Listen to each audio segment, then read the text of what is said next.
Hello जी, अस्सलाम वालेकुम, welcome to the very important market updates. Bitcoin ने अपनी सपोर्ट जो है वो तोड़ दी है। क्या हमारे पास टारगेट्स हो सकते हैं? क्या मार्केट के अंदर एक बहुत ही बड़ा कोई डंप हमारे पास आ गया है और क्या सिनेरियो हमारे पास मार्केट का?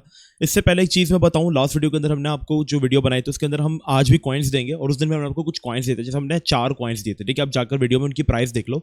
और हुआ ये कि हम लोग बीटीसी की जो सपोर्ट थी, क्योंकि वो अपना ये रीजन होल्ड कर रहा था, क्योंकि हमने देखा कि इसका जो सपोर्ट जोन है ना, वो तकरीबन 1,16,000 से लेकर 1,15,000 बहुत अच्छा जोन था। ठीक है, जो कि ये होल्ड कर रहा था और यहीं से हमारे पास मल्टीपल बाउंसेस आ रहे थे। इनकी जो ये वाला बाउंस था, जब मार्केट इस प्राइस रेंज के ऊपर ट्रेड करी थी 1,17,000 1,16,000 के ऊपर, तब हमने यहाँ से आपको कुछ 4 कॉइन्स बाय करने को कहे थे और साथ ही साथ हमने आपको ईथ में भी एक बाइंग अपॉर्चुनिटी दी थी कि भाई ये जोन है जहां पर हम अपनी बाइंग प्लान जो है वो करेंगे, like 4400, like for a scalping. ठीक है, अगेन मैं बताता हूँ, वीडियो में जाके देख लो, हमने स्कैल्पिंग के लिए जोन दिया था और जब तक बीटीसी यहाँ से बाउंस हो रहा है या ईथ रीजन को होल्ड कर रहा है, हम कुछ कॉइन्स के अंदर ट्रेड करेंगे। जैसे बीफी की हमने ट्रेड दी थी, तो बीफी माशाल्लाह हमारे पास जो था, अगर हम उसको जाकर देखेंगे तो वो हमारे पास काफी अच्छा परफॉर्म हुआ। ये कौन सा बीफी मैंने सर्च कर लिया, मैंने बीफ सर्च कर लिया, सॉरी। तो यहाँ पर बीफी ने जो है वो हमारे पास काफी अच्छी रैली दी। ठीक है, क्योंकि हम स्कैल्प हंट कर रहे थे तो साइड सी बात उसके हिसाब से टारगेट होंगे। बीफी 4% गया, सबसे अच्छा जो गया वो हमारे पास फार्म गया और फार्म के अलावा हमारे पास जो हाईफाई था वो गया। जो एक कॉइन था जो परफॉर्म नहीं हुआ, दैट इज रेड। तो रेड अभी भी हमारे पास उन्हीं रीजन्स के ऊपर ट्रेड कर रहा है, तो हम उसको फिलहाल अवॉइड करेंगे। हाईफी ने भी हमें जो है वो अराउंड 6% तक की रैली जो है वो दे दी। तो अगर आपने इन कॉइन से प्रॉफिट बनाया था तो आप लोग कमेंट सेक्शन में जरूर बताइएगा। आज भी हम कॉइन्स को जो है वो कुछ कवर करने वाले हैं। खैर, प्रॉफिट आपने बुक करना होता है। अब देखो, टारगेट मैं आपको यूनिवर्सल तो नहीं दे सकता, साइड सी बात है। एक आपकी जितनी वॉन्ट्स है, आपकी जितना रिस्क रिवॉर्ड रेशो है, अगर साइड सी बात है, क्योंकि इन सब कॉइन्स के स्टॉप लॉस मैंने 3% के दिए थे, तो 3% से तो ये कॉइन ज्यादा ही पंप हुए हैं। ठीक है, तो आपकी 1:1 की तो एटलीस्ट टीपी सेट होनी चाहिए। अगर वो भी आप सेट नहीं कर रहे हो और वो भी आप चाहते हो कि मुबशी भाई करके दे, तो फिर मेरे भाई कुछ थोड़ा सा भी कर लो। ठीक है, अच्छा, अब हमारे पास क्या सिनेरियो है मार्केट का लेकर और अब हम यहाँ पे क्या टारगेट्स हंट कर रहे हैं। अच्छा देखो, ईथ में तो हमारे पास जो हमने यहाँ से बाइंग की थी, वहां से ईथ ने भी हमें अच्छा प्रॉफिट दिया, लाइक जैसे कि अराउंड 4% तक का।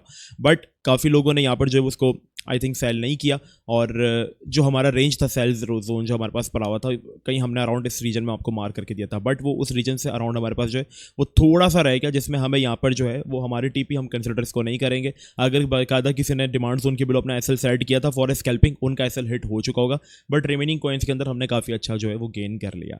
अब हम बात करेंगे आज स्कैल्पर्स के बारे में, फिर हम बात करेंगे लॉन्ग टर्म ट्रेडर्स के बारे में। ठीक है, कि उनको क्या करना है अभी, जो मतलब लॉन्ग टर्म के लिए बाय करना चाहते हैं या जो लोग स्विंग बिल्ड करना चाहते हैं। स्कैल्पिंग बेसिकली जो एक दिन की ट्रेडिंग होती है वो करना चाहते हैं। तो पहले हम लोग थोड़ा स्कैल्पिंग से ही स्टार्ट करेंगे। देखो, जो स्कैल्पिंग करते हैं उनके लिए अभी जो हमारे पास नया जोन है, जो कि एक माइनर सपोर्ट हम हंट करेंगे, क्योंकि यहीं से लास्ट टाइम बीटीसी को जो था वो बाउंस मिला था, दैट इज अराउंड हमारे पास 1,14,700। तो अभी हम उसी रीजन के अंदर ऑलमोस्ट ट्रेड करें। तो जो स्कैल्पिंग करने वाले हजरात हैं वो यहाँ पर स्कैल्पिंग कर सकते हैं। किन प्रोजेक्ट्स के अंदर आज हम लोग देखेंगे तो जाकर एमडीटी हमारे पास दोबारा बाउंस हो रहा है। तो इट मीन्स कि जब मार्केट अपनी कंडीशंस में होती है ना, तो जो मॉनिटरिंग कॉइन्स होते हैं या जो बैंक करप्टेड टोकन्स होते हैं या जो फिर हमारे पास फैन टोकन्स होते हैं, उनमें बाउंस आता है। मैं आपको एक चीज लिख कर दे देता हूं, ठीक है, ये चीज याद रखना, जब भी मार्केट कंसोलिडेट करती है ना और कोई न्यूज नहीं होती और बस ऐसे ही रुकी हुई एक पॉइंट पे, तो हमारे पास फैन टोकन्स, ठीक है, फिर हमारे पास बैंकरप्ट टोकन्स और मॉनिटरिंग। ठीक है, ये 3 कॉइन्स में आपको इसका पैसा जरूर आता है। और इवन के जब मार्केट बाउंस करी और ये बाउंस कर रहे हो तो समझ जाओ कि मार्केट के अंदर एक डंप जो है वो बहुत ज्यादा करीब है। ठीक है, क्योंकि मनी जो रोटेशन जो हमारे पास शिट कॉइन की तरफ जा चुका है। तो अभी हम क्या देख रहे हैं कि फैन टोकन्स में भी मोमेंटम है, बैंकरप्ट टोकन जैसे कि एमडीटी वगैरह मॉनिटरिंग टोकन्स, इनमें पैसा आना जो है वो स्टार्ट हो गया है।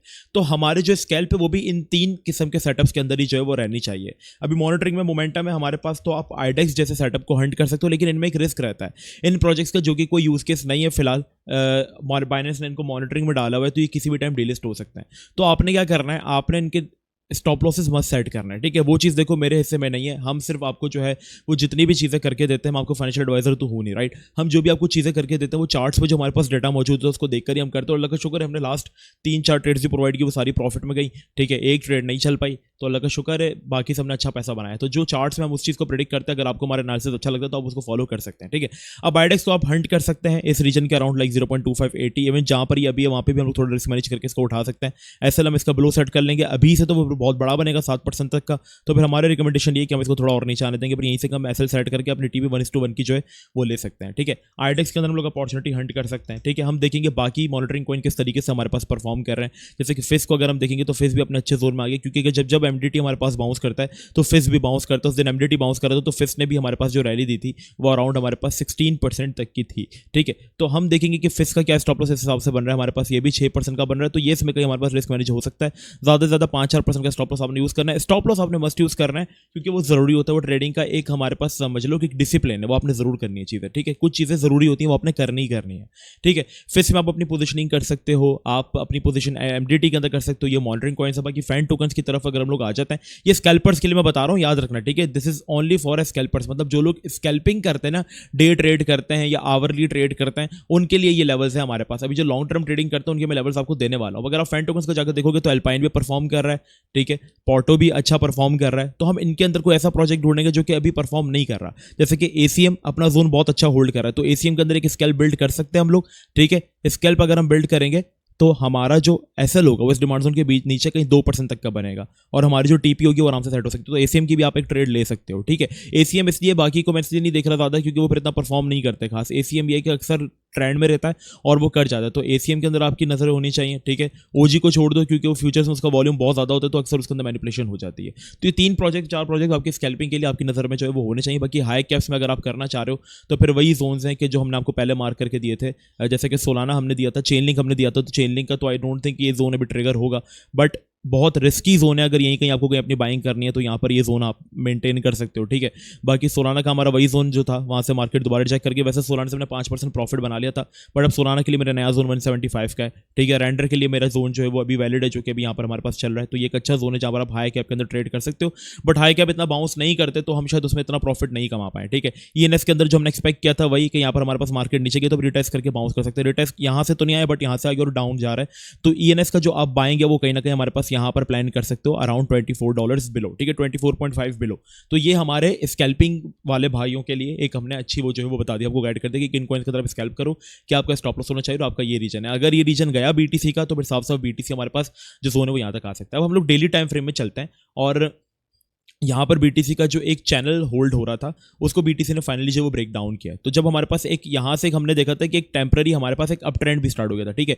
इस जोन में हमने देखा था कि बीटीसी के अंदर एक हल्का सा अप ट्रेंड भी स्टार्ट हो गया था। वो यहाँ पर जब वो ब्रेक ऑफ स्ट्रक्चर हुआ तो हम एक डाउन ट्रेंड के अंदर जो वो जा चुके हैं। तो यहाँ से एक छोटा सा बाउंस लेके हम अपना जो है वो हायर लो कंफर्म करके मजीद नीचे आ सकते हैं। तो जब ये हायर लो हमारे पास लगेगा, जो हमने स्कैल्पिंग के टारगेट्स लिए हैं उनमें हम प्रॉफिट के अंदर आ जाएंगे, तो वो फिर हम बुकिंग स्टार्ट करेंगे, ठीक है। और फिर जो लॉन्ग टर्म के हजरात हैं आप वो सुन लें, क्योंकि आपके लिए एक सपोर्ट रेजिस्टेंस मार्क होती है जो कि बड़े लेवल की सपोर्ट्स होती है, तो आप वहां पर एक्यूमुलेशन करते हो।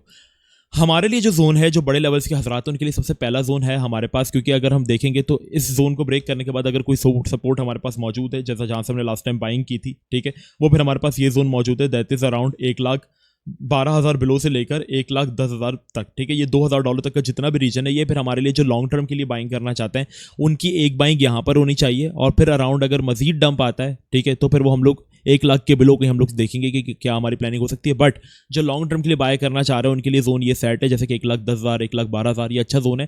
फिर जो हमने ईद का आपको एक लॉन्ग टर्म का लेवल मार्क करके दिया था, देखो जिन लोगों ने ईद मिस किया ना, हमने उन लोगों को बोला है कि यार आप वेट कर लो, क्योंकि है ईद एक ऑल्ट कॉइन ये करेक्शन ले लेता है, क्योंकि हमने आपको देखो यही मार्क करके दिया था उस दिन भी जब अपने ऑल टाइम हाई के करीब था कि इसकी करेक्शंस बहुत बड़ी बड़ी होती हैं, तो फोमो मत करना, अगर ये बाउंस कर रहा है तो ये करेक्शन ले लेगा, ठीक है।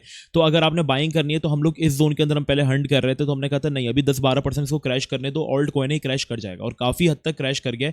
लॉन्ग टर्म वालों के लिए सबसे पहला लेवल ईद का जो है वो $4,000 के बिलो है, मतलब $4,000 के बिलो यहां पर आप अपनी पहली बाइंग कर सकते हो। फिर आप 3,000 के बिलो आप डीसीए कर सकते हो, और फिर आप जो है वो 1,800 पे डीसीए कर सकते हो। मतलब लॉन्ग टर्म के लिए अगर आपने बाय करना है उनके लिए मैं लेवल्स बता रहा हूँ, क्योंकि हमने लास्ट टाइम भी कुछ इस तरीके से बाय किया था। पहली बाइंग हमने अराउंड हमारे पास $3,000 के बिलो की थी, दूसरी बाइंग मैंने अपने लिए पर्सनली 2,400 पे की थी, फिर 2,100 पे की थी, फिर 1,700 पे की थी। और आप जब लॉन्ग टर्म के लिए किसी एसेट को बाय कर रहे होते हो तो आप सारा पैसा एक पॉइंट पर नहीं लगाते हो। आपका जैसे डिमांड जोन हमने अगर ये मार्क करके दिया है तो आपका 25 से 20% पोर्टफोलियो 4,000 पर लगना चाहिए। फिर मार्केट मजीद क्रैश करती है तो आप अपने हिसाब से, जैसे आपको लगता है कि 3,400 भी एक अच्छा रीजन है, तो फिर वहाँ पर भी 10% इन्वेस्ट कर दो, वरना जो मेजर जोन्स होते हैं वहाँ पर इन्वेस्ट करते हैं, जैसे कि एक मेजर सपोर्ट बन चुकी है, ठीक है, क्योंकि मेजर रेजिस्टेंस ऑब्वियसली अगर ब्रेकआउट किया, रिटेस्ट करके बाउंस करती तो बहुत अच्छा सीन होगा। आप मिस नहीं करोगे इस तरीके से, एटलीस्ट आपने 25% भी बाय किया होगा तो आपको 25% पोर्टफोलियो के ऊपर प्रॉफिट हो रहा होगा, ठीक है। इस तरीके से आप किसी चीज को मिस नहीं करोगे, तो थोड़ा थोड़ा करके बाय किया करो, यहाँ पे बाय करो। फिर मेजर दूसरा जोन हमारे पास ये वाला है 2,800 2,900, फिर इसके नीचे 1,800 वाला है, ठीक है। तो ये लॉन्ग टर्म टारगेट्स हैं। अगर बीटीसी अपने इन रीजन की तरफ आता है, जैसे कि 1,12,000 की तरफ, 1,10,000 की तरफ, तो पॉसिबिलिटीज हैं कि ईद भी हमारे पास इन रीजन की तरफ आ जाएगा। चेन चेन लिंक को आपने, मैंने उस दिन से कहता आ रहा हूँ कि मस्ट ऐड करना। जब लास्ट टाइम बीटीसी ने करेक्शन ली थी तो चेन लिंक हमारे पास अराउंड आ चुका था यहाँ पर 16 वगैरह की तरह, और यहाँ से फिर चेन लिंक ने 56% तक की जो है वो दे दी हमारे पास रैली। बट चेन लिंक अभी मैं रिकमेंड नहीं करूँगा लॉन्ग टर्म के लिए। अगर आपने बाय करना है चेन लिंक को तो मेरा रीजन जो है वो 19 वाला या 20 वाला ही है, अभी तो मैं रिकमेंड नहीं करूँगा। अभी उसके अंदर प्रॉफिट्स एंजॉय करो आप, ठीक है। सोलाना का ये कि हाँ भाई 175 के ऊपर हमारा स्कैल्पिंग लेवल है, लेकिन हमने जो रीजन उस दिन मार करके दिया था अपनी आवाम को, दैट इज 155, तो वहीं से इसने बाउंस लिया था और हमारे पास अराउंड इसने भी 27% तक की रैली दी थी। तो अगैन अगर रीजन की तरफ आता है लॉन्ग टर्म के लिए, अब मैं बात कर रहा हूँ तो 160 वाला रीजन अच्छा है, ठीक है। एफईटी हमारे पास लॉन्ग टर्म के लिए 0.58 वाला रीजन सबसे बेस्ट है। लॉन्ग टर्म की बात कर रहा हूँ अगैन ईएनएस अगर आपने उठाना है तो ईएनएस के लिए सबसे बेहतरीन डिमांड जोन अगर हम यहाँ पर जाकर देखेंगे तो दैट इज $18 to $16 यहाँ पर आप ऐड कर सकते हो। अगैन ये टारगेट लॉन्ग टर्म के लिए। स्कैल्पर्स वालों के टारगेट मैंने स्टार्ट के अंदर आपको बता दिए। ये जो मैंने टारगेट्स बताए लॉन्ग टर्म वालों के लिए बताएं, क्योंकि हर टाइम अपॉर्चुनिटी है हमारे पास, क्योंकि we are in bull market of, तो यहाँ पर हम लोग एक अपॉर्चुनिटी की तरह हंट करेंगे। और लिमिटेड पोर्टफोलियो के साथ आप जो जैसे 25% बाय कर लिया, फिर नीचे 25% बाय कर लिया, इस सब के रिस्क मैनेजमेंट भी अच्छी होती है और आपका डीसीए लेवल एक अच्छा होता है। जैसे एक आखिरी एग्जांपल देकर वीडियो को एंड करेंगे, जैसे कि एक और भी चीज़ मैं बता दूं, 100 के होने वाले हैं, सब्सक्राइब करो यार सारे, क्या कर रहे हो, 1000 सब्सक्राइबर्स रहते हैं, ठीक है। अब देखो मैंने ना ईथ को जैसे बाय करना स्टार्ट किया था, जब ईथ ने अपना ऑल टाइम हाई लगाया था, हमने कहीं ईथ की बाइंग इस पॉइंट पे की हुई थी जैसे 2500-2600 पे, फिर हमने इसको सेल कर दिया था, अब हमको पता है। फिर हमने ईथ 5 वगैरह के अंदर अपनी जो पैसा था वो डाल दिया था जब हमारे पास ट्रंप इलेक्शन जीता था, तो हमने उससे भी अच्छा पैसा बनाया था।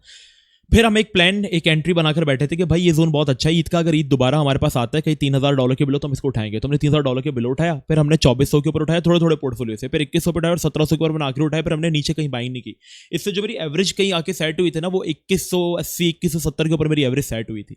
और फिर जब ये पंप हुआ तो मैं वहीं 100% प्रॉफिट के अंदर भी आ गया। अगर मैं 3000 पे सारे पैसे लगा देता, ठीक है, और डीसीए नहीं करता पार्ट्स के अंदर, तो क्या होता कि मुझे यहाँ पे सिर्फ और सिर्फ अभी शायद 50% या 40% प्रॉफिट ऑफर हो रहा होता।